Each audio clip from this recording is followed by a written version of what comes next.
Hello again, Pietro here. Thanks for clicking on by. And today we have a guest. I'm Shaun Barrowes. Thanks for having me on here. Tell me a little about your career background, Shaun. So I started off as a songwriter, thinking that would be my career, as writing for other artists.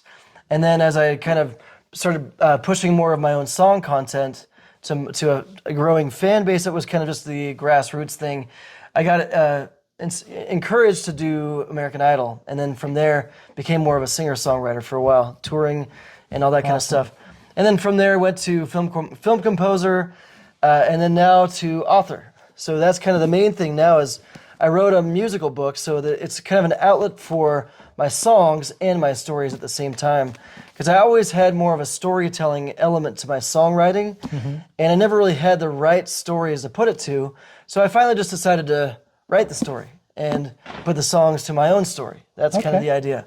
Great. Yeah. What sparked your love of music? Let's see, love of music. I mean, I think I just always had it, but I mean, my family's musical, so we performed, even when I was 3 years old on a violin, and went around as like the Von Trapp family, that kind of thing where the whole family goes and sings for a congregation of people or whatever. It was more like when we were living in Maryland and Alaska, we would just go randomly to various organizations and sing. And then, of course, like listening. My mom would always introduce us to all these different artists and types of music, and so we were always, as kids, dancing around and listening to all this music. So, naturally, when I became a teenager and I'd been, taking piano lessons for, some odd years, I just kind of developed more of this affinity for writing my own music. And I think that was really what sparked the ultimate fire and love for this music, is creating my own. So writing, composing, writing my own songs, the freedom that allowed me to express things that I couldn't express otherwise. I think I had a hard time, expressing any emotions really, as most boys do. I feel like it's very common for boys growing up, especially like always. I mean, I grew up in a military family, especially, so it's you got to be macho all the time. So the only way to really express emotion for me was music, and that was a major cathartic outlet for me. So yeah.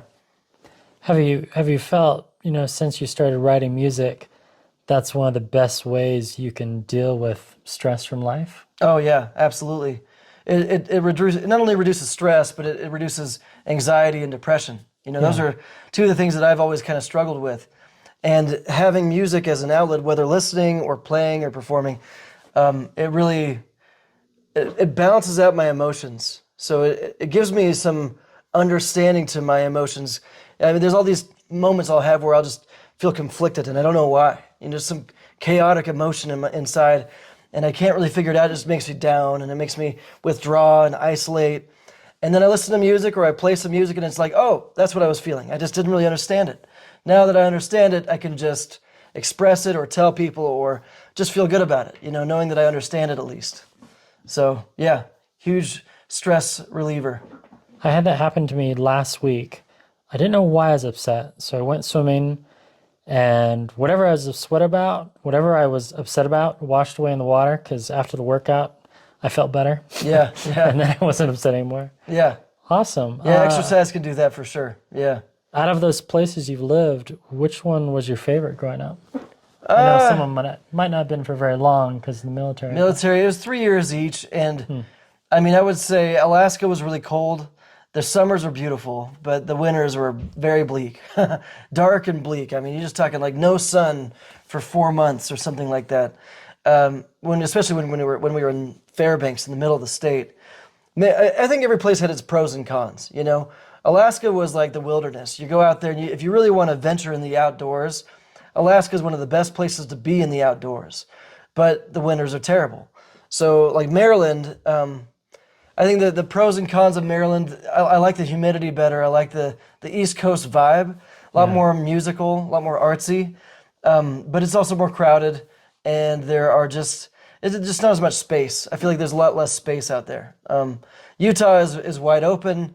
The thing I don't like about Utah is the dryness. This dry weather, it kills me. It is so dry. It's really dry. It gives me like a nosebleed for a month. I have like the cracked knuckles, and I'm going to install like one of those humidifiers for the whole house, because I just can't deal with 10% humidity in a house. It's crazy. It's bad. But I mean, other than that, Utah's amazing. So I would say overall, Utah's my favorite, which is why we stayed here. We got family here. We have a lot more space, great outdoors. I like the layout of cities and how it's all built out here. Me too. The square grid. Yeah, and you have access to everything. It's 5 minutes away from everything here. So Costco, gym, or the movie theater, it's 5 minutes away. It's true. No traffic unless you go up to Salt Lake, and then it's only a little bit. Yeah. Living in California for a long time, California has the best weather, and that's like their one plus. Everything else I hate. I can't stand California. It's like the worst traffic, the worst expenses, the worst politics, the worst schools, the worst, I don't know. It's just like a terrible place to raise a family, it seems like. So I'm just not a fan of California other than the weather. They have like the perfect weather. So you go there and you're like, I guess it's like the pro and con. Like, I don't have cracked knuckles and I never have to deal with it. Dryness, and the beach is right there. So it's hard to beat that part of it, but everything else, overall I prefer Utah. We went to Sunset Beach in California a few years ago, and it was lovely. Yeah. Yeah, it's a nice place. It is a good place to visit. I prefer visiting California. Living is a whole different story, I feel like. But yeah, I don't know, that's just me. A lot of people like California, that's why they're there. It's true. Okay, second question. Naomi, how did you meet? We were on a music video shoot together. So we had a common friend, mutual friend who he hired me to sing on this parody track. It was a Justin Timberlake song, Can't Stop the Feeling. He wanted to do a Disney goofy parody. And normally I would have never done these kind of things. I was trying to be that, pure artist. Didn't want to do parodies and covers. But at the time I was like, I just got through getting divorced. And I was kind of like ready to do anything new and different and socialize and meet people. So I said yes and thought it'd be fun and just try out something brand new, right? And then Naomi was cast to be Princess Jasmine in this Disney parody, so they made me the Mad Hatter. Oh, so wow. they put makeup on and the big red wig and the top hat, and I sang the song while she was one of the dancers in it. So we met there, and there was a bunch of other people in the cast, and we just made a lot of friends on this shoot. Actually, it was a really nice one. Turned out to be a really fun shoot altogether. RJ Edos was the guy that introduced us and brought everybody together.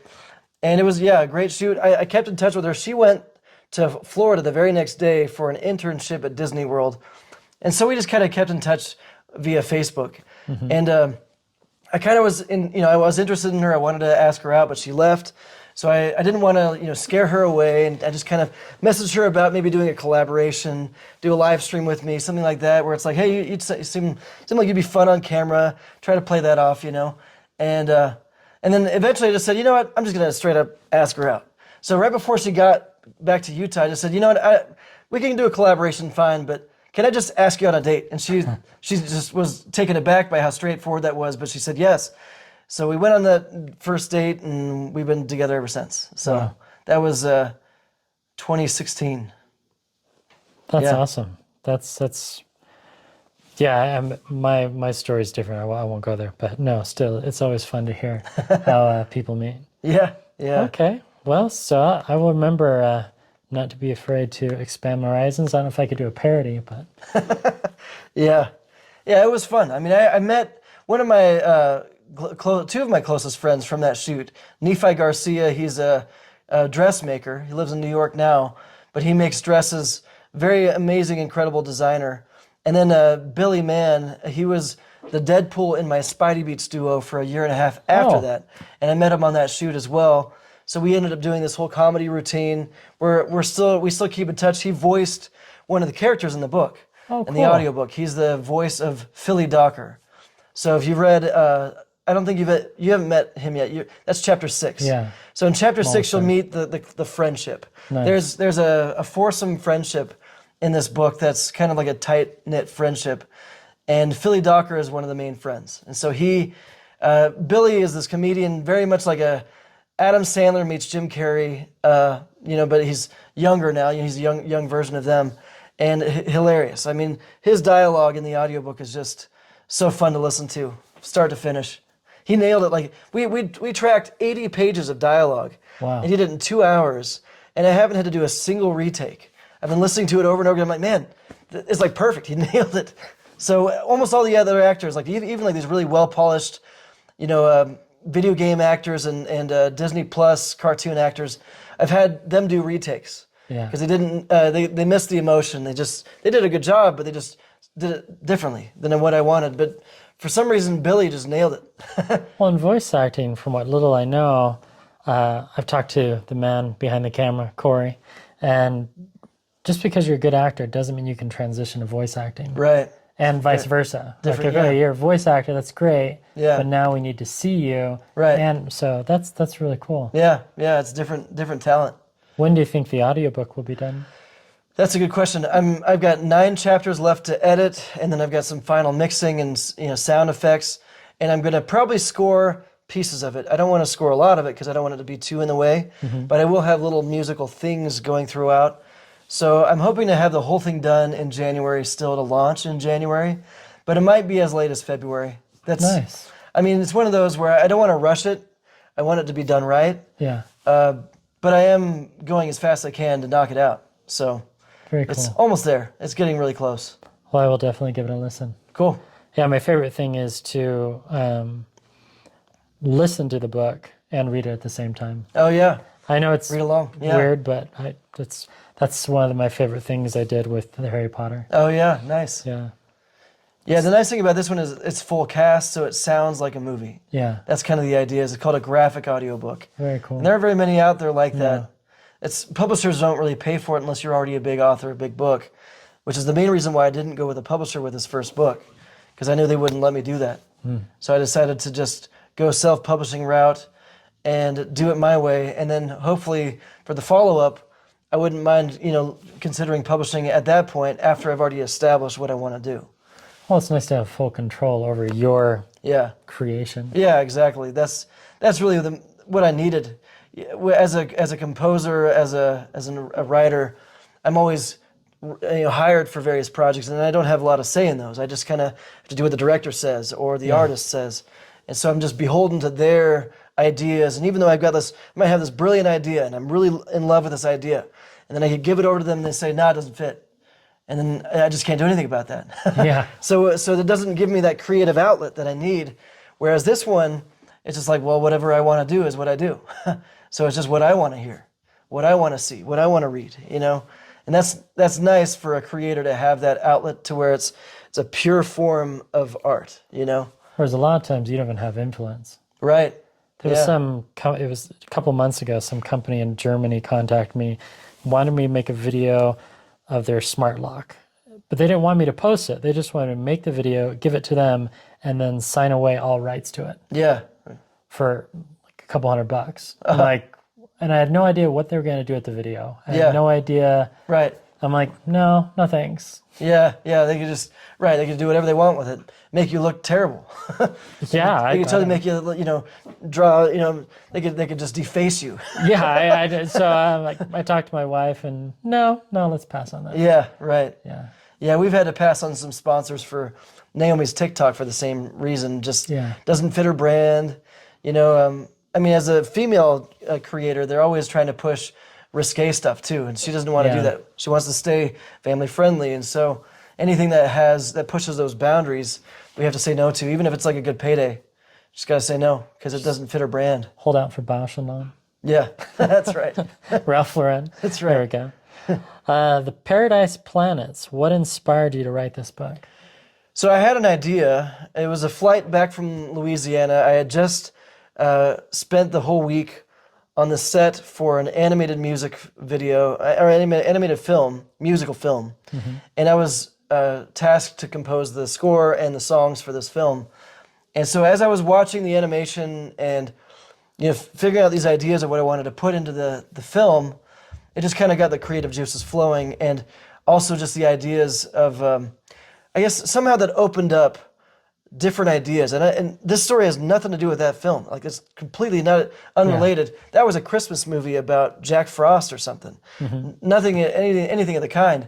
But somehow it just opened up that creative flow that when I was flying back from New Orleans, I just had this idea. It just struck me like this.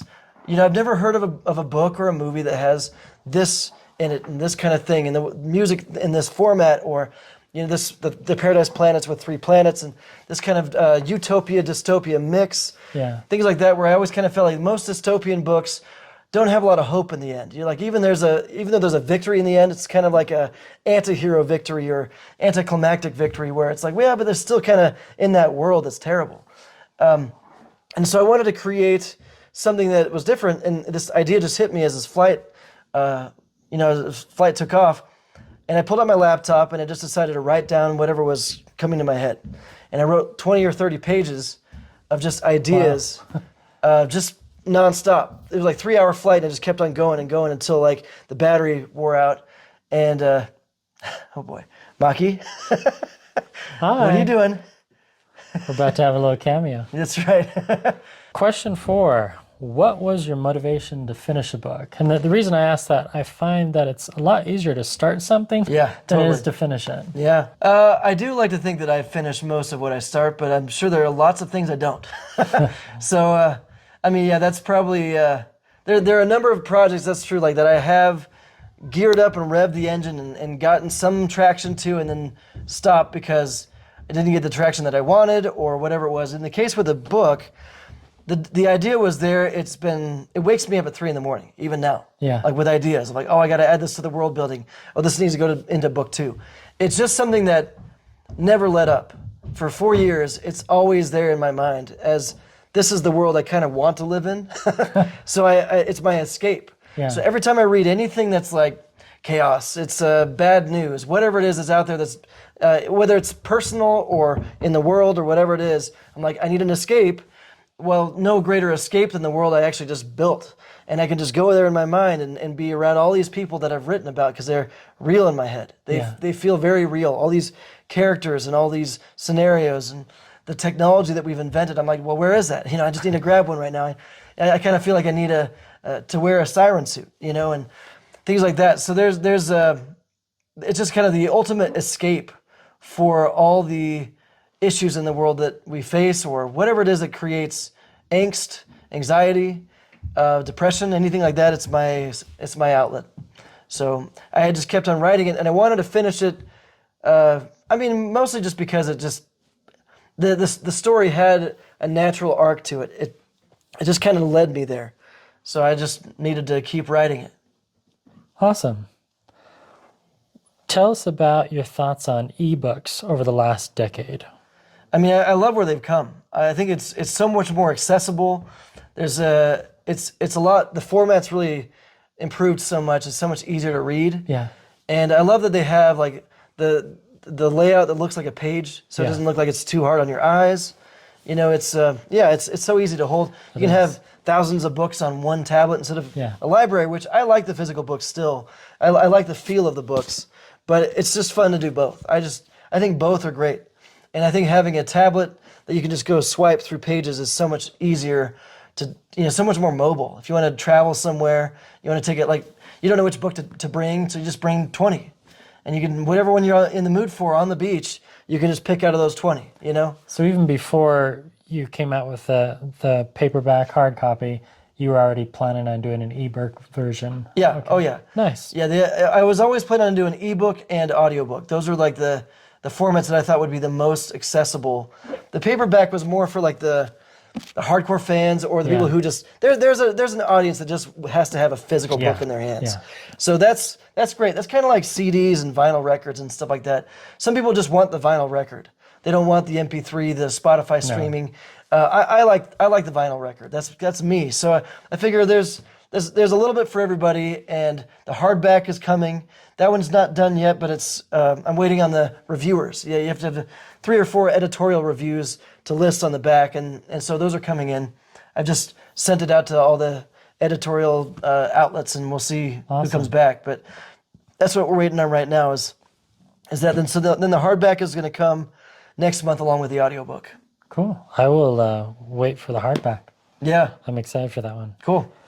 So out of all your performances, which moments were most satisfying for you personally? And this doesn't have to be just like American Idol years, just for the past couple decades. Right. Actually, my favorites were the schools that I did. I visited schools and I did these fundraiser concerts. Yeah. It was called the Live for Music Tour. I've watched a few of those. Yeah, I did it for 4 years. We raised $300,000, but it wasn't really about the money that we raised. It was actually about the involvement of the kids in the concerts that I loved the most. So it wasn't just me coming and singing for people. I brought in the choir and the band, the drum line, the dance company. There was all the ensembles that were in the music department were invited, and it varied per school. So some schools would involve all of them, some would be a few, but the choirs and the bands were so much fun to work with. When you had 200 kids singing behind you as you're singing a show, there's something different about that experience. Yeah. And like looking back and seeing like the smiling faces as they're clapping and singing "Live for Music," which is the song that was like the anthem of the tour. It was one that was a good, upbeat, motivational song, and I got to hear all these kids sing it with me. It was just some experience where there were a couple of schools that did the full thing. They had the full choir and the full band playing it with. So I had on the stage we had maybe 100 band kids and 200 choir kids all backing me up on the song, and that was my favorite thing to see, was how it impacted them, what it did to them to have this opportunity to sing, and how they had that release. They got to have that therapeutic moment of performing and sharing their emotion and sharing their light with the audience. That sounds awesome. So I feel like that was, for me, the best part of it was their involvement. Not even just like the audience enjoyed it and they were great, but somehow I always feel like the way that kids were involved in this made it for me. That was what I always remember. That sounds great. I didn't know which one you're going to choose. And then maybe like third place, recording in Abbey Road. Abbey Road that was an iconic moment for sure. That was a few years back. That was pretty recent. Yeah. And going to Abbey Road and recording, I think part of the pros and cons of that one, it was an amazing experience when I was doing it, but I was also a little bit stressed out because I was producing a lot of artists at that series. So there was a lot of juggling, and I had to have the producer hat on for most of the time, which meant I had to be on point and running around and making sure everybody else was getting their scheduled times. And so I was squeezing mine in, and I wasn't fully rested. And so there was some caveats to that one where I'd love to do it again and just do it as just me this time and have the day and take my time. And but I feel like the end result was good. I still like the videos that came out of it. I just kind of feel like it was a little rushed. I wouldn't have minded having a little more time. I thought the videos were great. I watched most of them. Yeah, thanks. What artist has influenced you the most? So as far as music, Yeah. Hans Zimmer and Danny Elfman and John Williams would be probably the top. John Williams, yes. Yes. Yes, I love John Williams. Yeah, score music is like the most motivational music to me. For songs, I like Ryan Tedder and I like Chris Martin, Bono. U2, I would say Sting was a big one. Sting influenced most of my childhood, and Billy Joel. So those are kind of like the two that I listened to the most. And Phil Collins. So there's a lot. It's a long list. It's not any one. I'd have to give you maybe a top 10. Okay. Well, we'll do that in the next interview. Yeah. No, I like all those. I was kind of hoping you to say Harry Connick Jr., but that's okay. Yeah. I listened to Harry Connick. I didn't listen to him as much as most people think, just because I did go jazzy with a lot of my stuff, and I was compared to him a lot, but I didn't actually grow up listening to him that much. I was more of a Billy Joel, and as far as the jazzy side, I went to, I just totally spaced out on David, oh man, why can't I think of his name? I just totally spaced on his, Take 5. He was known for his Take 5 song, but I totally spaced on his name. But Herbie Hancock was another one. Okay. Let's see, jazz. I went to more of the old classics. Why am I spacing out on that guy's name? That's okay. Weird. We can come back to it. Yeah. Anyway. We'll put it in the comments down below. Yeah, that's right. Other than your wife, how much of your family life fell into the pages of your book? Let's see. There are moments as a dad with a daughter kind of relationship where when I was writing the father character in this. Caesar. Yeah, not Caesar, he's the brother. Leontari is the dad. Oh, Leontari, sorry. Yeah, Leontari is the dad, Leo. And so when I was writing Leo and Vidara, more from my wife's perspective as a mother, that that did get fused in there a little bit. I would say siblings and stuff like that, not so much. I didn't really put a lot of sibling dialogue or anything like that. Most of the characters that are siblings in the book are based on friends of mine more than they are based on siblings of mine. But there is one that's an uncle that'll come in later on that's based on my brother. He isn't really in this book. I took his scene out. It was too much of the backstory, so he didn't make the cut. But he'll be in book 2. Very cool. Uncle Sidney is going to be his character. So he's based on one of my brothers. And kind of probably a mesh of both brothers, actually, is what he's going to end up being. Nice. That's a lot of these characters are a mesh of multiple friends or family members. So not any one particular person will say, like, hey, that's me. No, I've read that a lot. The authors will bring in little bits of their own personal life, and it's hard not to, especially when, it's hundreds of pages. Well, they say what reality is stranger than fiction. Yeah. I mean, when you're I agree. when you want to create really original characters, I mean, there's very original people in my life, so I could just pull from that, and then I just expand on it. I expound in the way that I want to, but I mean, I take some of the most original pieces of what I saw. It's also a perception thing. That's the nice thing is it's the lens of how I'm viewing it is also what makes it partly original too. It's not just like what they did. If you just captured it on video, it might not have gone viral or done anything, but the way that I perceived it was in the same way that you take a cover song. Yeah. If I hear a song and I hear it once, I try not to hear it too many times. Hear it one time, and then it's based on your memory and your perception of the cover, because then you change it up. Then it's already going to be very different. If you listen to it over and over and over and over again, and you're really trying to play every single note the same way, there's no originality to that, so it's very boring. So it's kind of the same thing as with a character that you're pulling from a real person. It's you want to catch the glimpses of it and see it through that lens, pull out the originality of it, and then expound and elaborate. Yeah, before I started reading your book, I didn't want to read a bunch of reviews because I didn't want that to taint just my interpretation of the book. Because sometimes I find that with movies and other books, I read too many reviews. Right. And, I have those other stories creep into and then I'm comparisons. The biggest thing with reviews is they throw in all these comparisons. Yeah. And you're like, oh, that's like this and that's like that. And one of the most recent reviews that I got, they had some comparisons in there that I didn't agree with, because I'm like, that doesn't make a lot of sense. Yeah. But I think they're really just trying to find some comparison to draw from, and there was nothing else they could really think of.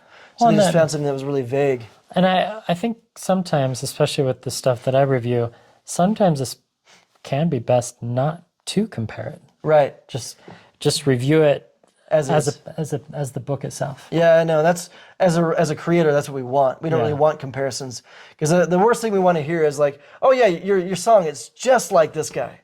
It's just like that song. Yeah. Like, oh, so I didn't create anything original. I just basically copied Ed Sheeran or whoever it was you just compared me to. Same thing with a book. If you say, oh, this book is just like The Hunger Games or something like that. No, it's not.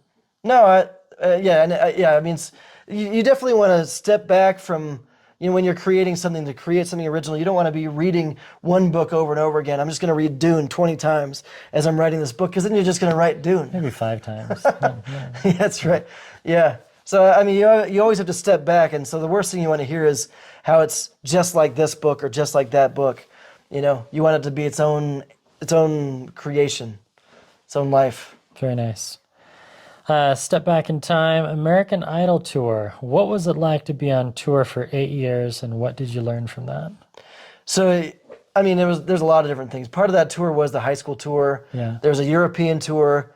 Every leg of the tour was different and taught me a lot about how to build a fan base. And I mean, looking back on it, it was more learning how to appreciate the moments that do come, because there are a lot of these things that happen that you're in the moment, you're thinking, maybe you're just too stressed out about your role or what you need to do. If you can step back in those moments and then just enjoy them, then there's just so much more to it. And there are a lot of these moments that we miss out on because we're too anxious, too stressed out. And that was probably one of the biggest things, is there were a lot of really cool moments that happened in my tour that I was stressed out during to really appreciate. I think the first one that comes to mind is the Lucas Oil Stadium concert. I did a show for 40,000 marching band kids. Wow. It was I was the featured guest for their big competition. So they brought me out when the judges were deliberating, and everybody was seated and waiting and anxiously to find out who won the competition. And I had 2,000 kids on the field with me, so they were lined up. All the different marching bands were lined up behind me, and I had a whole marching band of like 200 kids on playing the song with me. And the whole time I kept thinking like, how stressed out I was about performing. Making sure I did a good performance instead of just enjoying the moment and being in the stadium and saying, "Wow, look at me right now. I'm in this stadium surrounded by all these people listening to me right now," and it's like I got the floor for 40,000 people singing an original song. It's the theme song for these kids. And I feel like I enjoyed pieces of that, but I just didn't really take it in like I wished I would have. And there were a lot of those kind of moments. American Idol, I had some parts where I was very stressed out and other parts where I enjoyed it. So it was hit and miss there. Just kind of, I was consciously aware of the stress. And I'm like, I got to relax, got to be more okay with things. And music is one of the few industries where trying really hard and doing your best count against you. You actually can go too hard. You can push, be too seriously competitive, and it'll count against you because they want the guy who looks cool and relaxed and chill about the whole thing, and they want the the relatable, whatever, funny guy that's whatever. They don't want the guy that's trying really hard. That's not really. That's the music world is strange like that. It doesn't pay off to be the guy who's just the overly determined. Seems so wrong. Yeah, I know. Where every other industry that works. Yeah. To be that go-getter, the sports, go-getter type. In music, you got to be the laid-back guy that's basically looks like he's high and just chilling and hanging out. Yeah. They even tell me that, like when I was approached by Disney and a few of the record labels, they said, "You're good, but you need to look like you're high. You just need to look like you're on drugs." They just straight up told me that. It's like drink of 2 Red Bulls before every. No, because then you'd be hyped up. They want you to look more chill or I see. drained. They want you to make you look like you're partying all night and just kind of living this life of this party lifestyle. That's what people, they want to see that in artists for some reason. They want to see the tatted face, and they want to see the guy that looks like he just came out of a bar at 5 a.m. That's the artist, the celebrity that people want for some reason. So it's a backwards world for sure. That is backwards. It's so the fact that I looked like I had my act together counted against me. It's like your act is too together. Yeah, you need to look way more disheveled. Just based off that, and I've heard you say some similar comments in other stuff that I've seen you in and other interviews, and I don't want to get into music. Yeah. What advice would you give young authors? I'd say the best one is to write the book for you. I think if you're your audience first, don't. It's so easy to get caught up in the shiny object syndrome where you see somebody make a splash over here because they wrote this kind of genre or this kind of story, and you think, oh, if I just wrote something like that, it would do really well. That's really easy to get caught up in, and I think you just write the story for you, for what you want to read, because then if it's something that you love to read, then somebody else out there is going to love it too. That's always my philosophy. So that was my idea with this one, is writing it for me and for my wife. It's the two of us. We are the audience, and then whoever else likes it likes it. Sounds perfect. Yeah. Yeah, I have to think of that same way. There is one concept where one for them, one for me. Yeah. But right. I think there's nothing wrong with 2 for me and 1 for them. Yeah, that's right. Yeah. Now you have another thing right now. At 2. Oh, 2 so I got to prep. I got to prep for it. Okay, we'll finish this up. Yeah. What is your favorite watch or smart device? So I've always wanted to try out a Fitbit. I think this Garmin watch actually looks pretty awesome. So I do like the big watches, by the way. I'm kind of a big watch fan. I'll lend you this one. Okay. Yeah, I'd love to try it out. Yeah? Yeah, that'd be awesome. So just right now, I guess. Okay, cool. I do have multiple bands for this one. Okay. Yeah, this one breathes though, right? This is kind of this band breathes, so I feel like this is... The weird thing that a lot of people don't know is when you're wearing a watch and also smart rings, throughout the day, your wrist and your fingers are expanding and contracting. So it's nice to have a Velcro watch or a nice Totally. leather band. Yeah. So you're not constantly adjusting. I don't love the leather bands. I think that's one of the things that deters me is that Velcro makes a lot more sense because Yeah. it's more stretchable, more breathing, And you don't have to worry breathable. about getting it wet. Yeah, yeah, right. Yeah. Yeah, whereas like the leather will stick to me sometimes, or the plastic ones, or certain bands that will be. I think the rubber one. The last watch I had was a rubber band, Oh, and it always stuck, and it's like it was really annoying. I had to keep moving it around because it wouldn't allow my skin to breathe underneath, that would be annoying. But it was like this interesting idea of like this as a rubber band that had the face you could pop out and in, so you could replace the faces with different colors and stuff. Huh. Was it a swatch? No, it wasn't a swatch. It was like I don't think they're around anymore. I want to say this was like 10 years ago, so I can't even remember the name of the brand, but I don't know if they're around. I don't think they lasted. It was a cool idea. Swappable faces. I'll have to look into that. Yeah. No, this is nice. Cool. And I tested that. It lasted 34 days. Wow. On charge. Wow, that's amazing. How do you charge these ones, by the way? That one just charges in the sun, but there's a charging port in back. Oh, it charges in the sun. Yeah. So yeah, it's good for outdoors. Yeah. That's cool. Yeah, I like it. I do like the big face. It's so much nicer like that, in the digital face like that. Yeah. A lot of things going on. My favorite thing, well, one, battery life, but two, like when you do a workout, like running, it's so much data. Yeah. So much data. Yeah, that's cool. Yeah. That's actually one thing I would really like. Why I was leaning toward the Fitbit, but sounds like this would do the same thing. Yeah. And they have a great ecosystem. They've been making gadgets and working with GPS for over 2 decades. Right. I know, that's right. My friend used that's a pilot, his little navigation system is by Garmin. I used to have a Garmin. I think that was my first navigation system was the Garmin that we'd have on our dash. Yeah, yeah. That's Yeah. what you'd rent in rental cars when you travel. Right. It's like, Yep. for an extra $10, get just a give it to Garmin. Enterprise, give it Garmin. Yep, he's right. And you didn't have any choice because that was the only system out there. Well, and Garmin kind of became one of those words that was Yeah. it was a its own noun. You just kind of like Google. You Google something, you just get a Garmin. I forgot that it was called a GPS. I just called it a Garmin. Yeah. So you just kind of those were synonymous to me. But then I realized, wait, Garmin's the brand. There are other GPS things out, tools out there, but Garmin just became synonymous with GPS for a while. Yeah, if we started a workout, that one would be able to pinpoint you that we're in this section of your house. Huh. Within 16 feet. That's cool. Pretty accurate. Wow. Fun stuff. That's amazing. So what makes your book unique? There's a few things that I would like to say are unique about it. The use of acoustics, science of acoustics, Yes. and music as the power source. So music is the power source. I mean, and I didn't want it to be solely the only power source because that's not really realistic. But it is kind of the competitive power source for the sport. For it's nuclear fusion, so they use it for lighting everything and powering the planet. Yeah. So it's using the sonoluminescence is our key power source in acoustics, which is a real thing. We just don't know how to harness the nuclear fusion that it actually creates.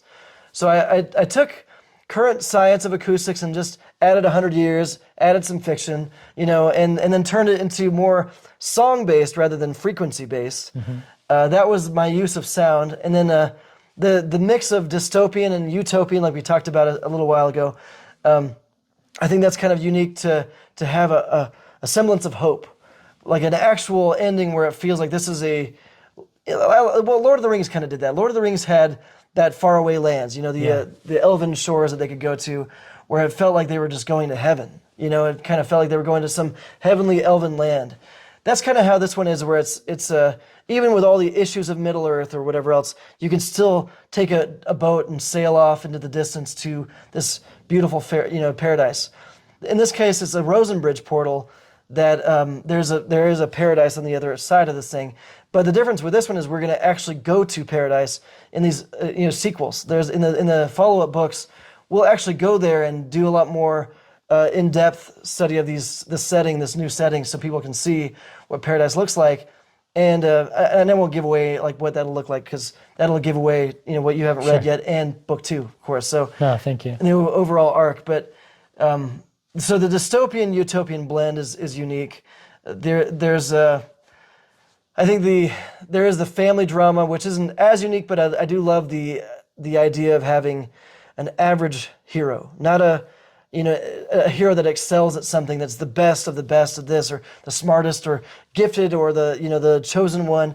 She is an average, siren athlete who was born into privilege. She was an aristocrat, but she loses everything. So in that sense, she is a compassionate elite, which is also kind of a mixed dichotomy, which usually in stories, the elite people are these people you hate. They're villains. In this case, she is an elite person who is very compassionate, very loyal, very lovable, because and relatable. Right. And that's what I wanted to create, was a relatable elite character who loses everything and realizes, that she didn't even realize she was elite until she lost it all, and then she starts to realize that as she goes into the story, and she becomes more and more compassionate and loyal to these new friends and to the Gaians, the Earth people.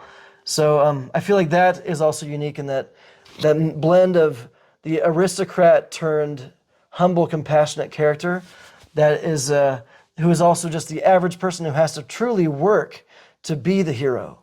She isn't born as the hero. She has to become the hero. Yeah. And I think with a lot of, especially female-led books and stories, the female lead is already blessed with everything. She's already the best at everything because I think there's a lot of people who are scared to write about a vulnerable female character right now. And I feel like Wonder Woman did that in the first movie, for example. Yeah. She had to become Wonder Woman. But then the sequel, took that all away. She's like suddenly, as a little girl, she's trouncing all these like Amazon warriors. And so suddenly she's the best as an 8-year-old, and they just kind of wiped out all the good they did with movie 1.